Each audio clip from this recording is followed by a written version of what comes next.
Bonjour, bonsoir tout le monde. Donc, je m'appelle Bruno D'Erneville.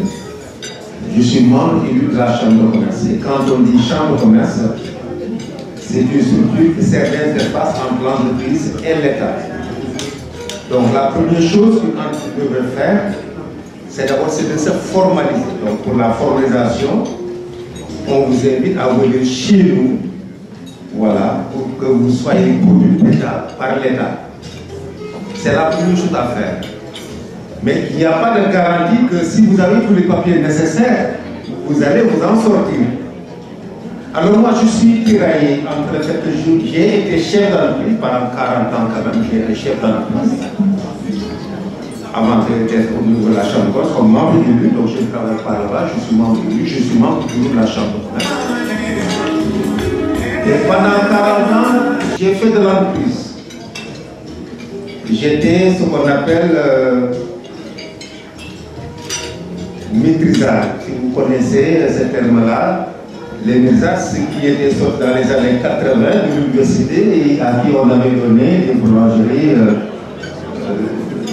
du matériel de transport, du commerce, etc. Moi, j'ai fait de la boulangerie. Et quand même, j'ai fait plus de 30 ans de boulangerie. Alors les gens disaient que oh, voilà, les maîtrisards n'avaient pas réussi.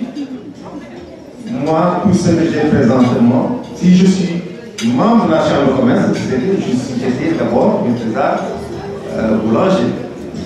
J'étais membre de la CNES, la Confédération nationale des employés du Sénégal. C'est la CNES qui m'a amené à la Chambre de commerce. Alors je suis tiraillé entre le fait que j'ai été chef d'entreprise et le fait aussi que je sois au niveau de la Chambre de commerce. Et moi je suis plus près de vous en tant que chef d'entreprise parce que je voulais vous partager l'expérience que j'ai vécue. Nous n'avions pas, tout le monde n'a pas réussi dans la boulangerie parce qu'il fut un temps, il y avait ce qu'on appelait la dévaluation. Le premier coup dur qu'on a vécu, c'était la dévaluation. Pourquoi je parle de ça? Parce que dans la boulangerie, tout le matériel, tout ce qu'on utilise est importé. Alors, quand on importe ces produits, son matériel, ses intrants, et qu'on utilise d'évaluation, donc c'est une réévaluation de tous les prix. Et tout le monde sait que dans la boulangerie, ce sont des produits sociaux concrets. Alors, bonjour les gars. C'était ça le grand problème. Donc, je demande à l'État de ne plus s'immiscer dans ces genres de choses-là, de ne plus même penser d'évaluation parce que ça a mis à genoux l'économie du Sénégal. Il y a beaucoup de théories, hein? Les gens théorisent, mais dans la pratique, on y a laissé beaucoup de choses. On évalue quand on produit, mais quand on ne produit pas, il ne faut pas évaluer. La deuxième chose que j'ai rencontrée, c'est quelle que soit la formation qu'on a à l'utiliser. On veut être un très bon gérant, mais on ne vous apprend pas ce qu'est la société. Notre grand problème, c'est que la société, l'homme sénégalais, c'est notre grand problème. On rencontre beaucoup de personnes qui sont malhonnêtes, à tout de la malhonnêteté. Vous travaillez avec des gens qui ont de l'argent, qui ne travailleront pas, bon, qui vous prennent votre argent. Ils volent, ils détournent. Vous vendez, on ne vous donne pas vos recettes. Vous êtes avec des ouvriers. Moi, j'ai même eu des chauffeurs qui utilisaient mes véhicules pour faire la conduite. Ah oui, non, non, pas clando. Ils enseignaient la conduite à d'autres personnes. Au lieu d'aller livrer mon père, alors eux, ils se mettent à enseigner à des gens à conduire. Et mon père était là. Donc, premier problème. Deuxième problème, c'est vous vendez, vous êtes dans une société où les gens ont besoin de l'argent qui touche. Donc, ils ne vous rendent pas vos recettes. Dans ces conditions, comment est-ce qu'on peut évoluer? Extrêmement difficile. Le grand problème, on l'a dit tout à l'heure, le problème de financement. Le problème du financement, malheureusement, à l'époque dont je parle, moi, il n'y a pratiquement pas de banque nationale. Toutes les banques nationales ont fait faillite. Les banques que nous connaissons sont des banques étrangères. Ce ne sont pas les banques étrangères là qui vont financer l'économie du Sénégal. C'est nous qui avons des bonnes trucs.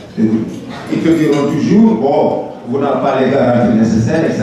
Mais comment on peut avoir une garantie alors qu'on n'est pas totalement lancé? C'est ça le fond du problème. Il fut longtemps, je dis, j'ai fait plusieurs années de boulangerie, 10 ans de boulangerie à l'époque, et dans les années 2000, donc 20 ans de boulangerie, dans les années 2000, il y a eu des problèmes d'électricité au Sénégal, des problèmes de carburant au Sénégal. Tout le temps, coupure d'électricité. Alors il fallait acheter des groupes électrogènes. J'étais dans une banque.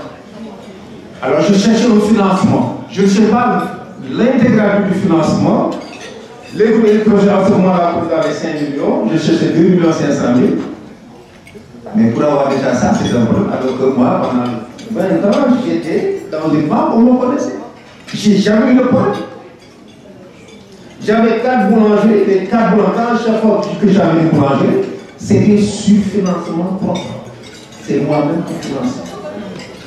Les banques ne m'ont jamais financé. J'ai tout fait. Impossible.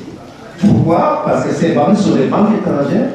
Et ces banques étrangères, tant que vous ne travaillez pas pour eux, ils ne vous financeront pas. Mais maintenant vous êtes gâtés, hein, parce qu'avec les Fabricas, les CMS, etc. Mais c'est très bien. Moi, j'ai travaillé avec les CMS. Vous déposez de l'argent, donc vous faites de petits prêts, vous remboursez, et bien après, on vous donne encore de l'argent. Hein. Donc je crois, déjà les banques, il faut les mettre de côté en attendant quand on crée une entreprise. Il faut aller au niveau de ces structures de financement décentralisées. Ce sont les structures mieux à même de gérer voilà, les entreprises. En tout cas, je m'arrête là parce que vous prenez du micro. Allez vous porter bien, bonne année tout le monde. Merci.